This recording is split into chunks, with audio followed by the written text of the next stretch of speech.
1h33. Voltamos aqui à nossa programação e como combinado no começo do jornal, né, que eu passei toda a programação para vocês, a gente tem agora o Dr. Rizek Mihail aqui no nosso estúdio. Seja muito bem-vindo, Dr. Rizek. Muito obrigado, eu agradeço aí pelo convite. Espero que eu faça, né, uma breve um resumo aí sobre o que seria, né, o transplante que a gente vem para conversar hoje, tá? Fico agradecido.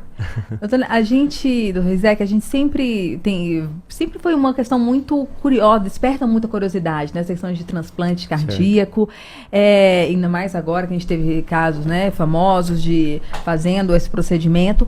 E eu queria começar entendendo, assim, o que leva uma pessoa a precisar passar por um transplante cardíaco? É sempre a mesma doença? É alguma coisa que aconteceu mais grave? É um acúmulo de doenças ou circunstâncias do coração? O que leva alguém a precisar fazer um transplante cardíaco?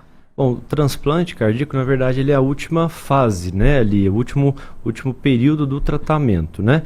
Primeiro, antes do paciente chegar a esse período de chegar a um ponto de fazer o transplante, tem que ter ocorrido alguma situação mais complicada com ele, né? Então, a partir do momento em que ele tem a indicação de transplante, você tem que ver todo aquele histórico do paciente que ele vem passando e sendo acompanhado por algum cardiologista. Desse ponto, ele já tem que ter alguma indicação no sentido de ter, às vezes, alguma insuficiência cardíaca prévia. Por que gerou essa insuficiência cardíaca? Foi hipertensão, foi algum infarto prévio que ele teve, que foi gerando algumas complicações, que foi gerando a disfunção do coração mesmo, né? E, junto com isso, sempre alguns fatores de risco associados.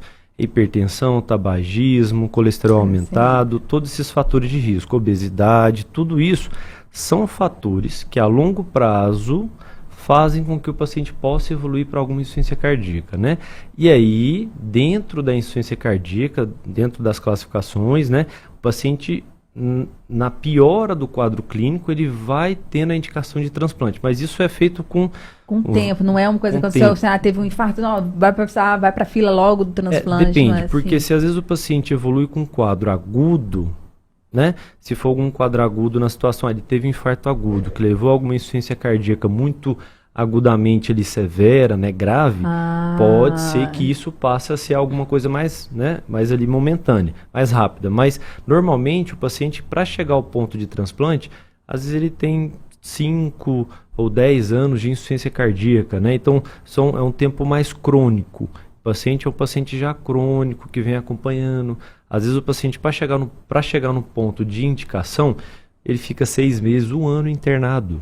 E tem pacientes que precisam de medicações contínuas ali, em bomba de infusão, né?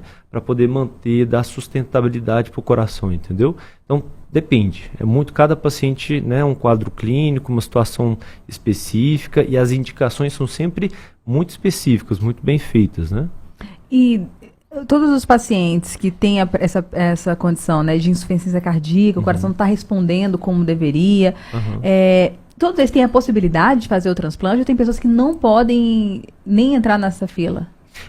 Tem pacientes que acabam não tendo a indicação de transplante cardíaco por conta da compatibilidade, às vezes, né?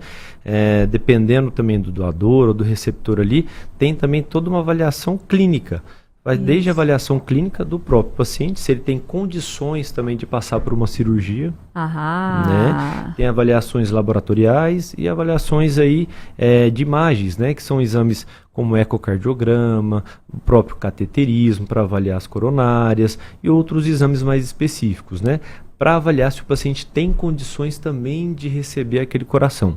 Não adianta a gente só pensar naquele ponto em que o paciente vai chegar ao ponto de fazer a cirurgia, mas ele vai sustentar aquele coração, né? Então, tudo isso.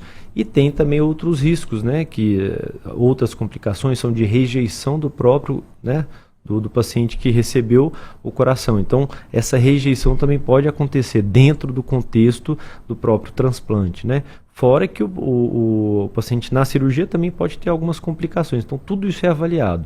E não é tão rápido assim, né? Por isso não é uma coisa tão... É raro ser uma coisa muito momentânea e espontânea. E aí, a pessoa, beleza, teve esse diagnóstico, teve insuficiência, está acompanhando, fez os exames laboratoriais, falou que ele aguenta passar por uma cirurgia que é muito invasiva, que não é uma cirurgia fácil.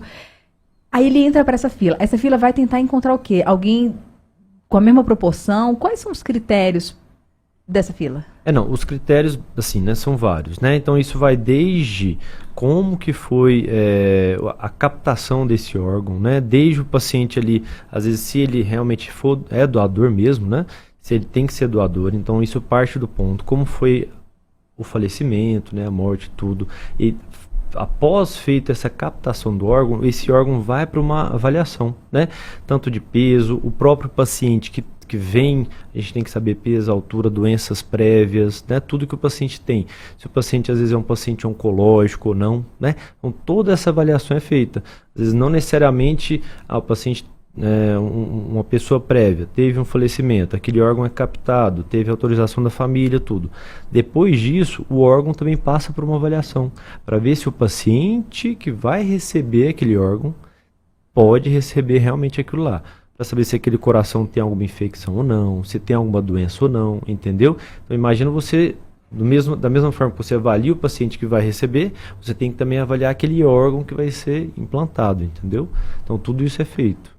Nossa, acho que é por isso que vocês vivem, todos os médicos, mas principalmente os cardiologistas, falam essa questão dessa prevenção, né? Assim, a gente... Sim. Porque para achar alguém compatível é muito difícil. Minha sogra, por um acaso, teve um procedimento cardíaco aqui no Hospital do Coração, e a gente conheceu uma paciente, estava no quarto ao lado há anos, e ela não podia voltar para a cidade, fazendo esse acompanhamento, internada, esperando um coração compatível. Sim. E toda hora estado de alerta. Surgiu um doador, aí ela se prepara toda, faz todo o procedimento, não é compatível. Tem sempre essa angústia. Por isso que vocês falam tanto, né? Essa prevenção, até para todos os nossos ouvintes que estão agora assim, com uma suspeita, com um comportamento, um estilo de vida que não é muito saudável, tem que fazer um check-up, né? A prevenção é tanto para paciente que já tem alguma doença, até a própria pessoa que não tem nenhuma doença.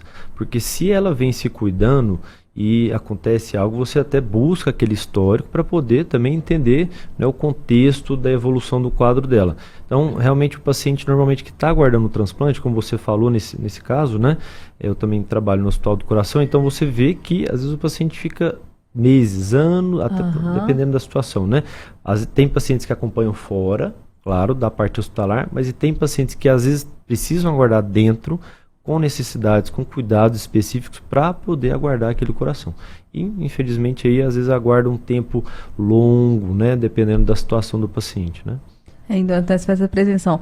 Hoje, quais são os, assim, com o paciente entra a primeira vez, com alguma queixa com você, ou então até antes de ter qualquer coisa, assim, que são os primeiros exames, as primeiras orientações que você dá para esse paciente, para não chegar nesse nível de um transplante? Bom, hoje em dia a gente ainda atende pacientes que realmente ainda nunca fizeram uma avaliação cardiológica, né? Ainda existe isso, né? Então, dentro disso, desde uma avaliação clínica, exame físico básico, né? Normal, que a gente faz anamnese, tudo. E dentro da parte cardiológica, lógico que engloba outras situações, mas eletro, ecocardiograma, mapa, Holter, são exames mais básicos mesmo, né? Teste ergométrico, que são exames que a gente solicita, e laboratórios, no gerais, mas para a gente poder avaliar a questão metabólica. Diabetes, colesterol aumentado, né? Ácido úrico, ver a parte hormonal, tudo isso também engloba. Então, acho que uma prevenção, isso é o mais importante, até para a pessoa estar, pelo menos uma vez por ano, se cuidando, né? Dentro da parte cardiológica. E isso envolvendo outras especialidades também, né? Prevenção como tabagismo, também, isso também envolve bastante. Uma última dúvida que eu tenho, assim a gente no Outubro Rosa, e um dos mastologistas que a gente entrevistou falou que a questão genética, no caso do câncer de mama, tem um peso absurdo, assim, é um peso muito grande.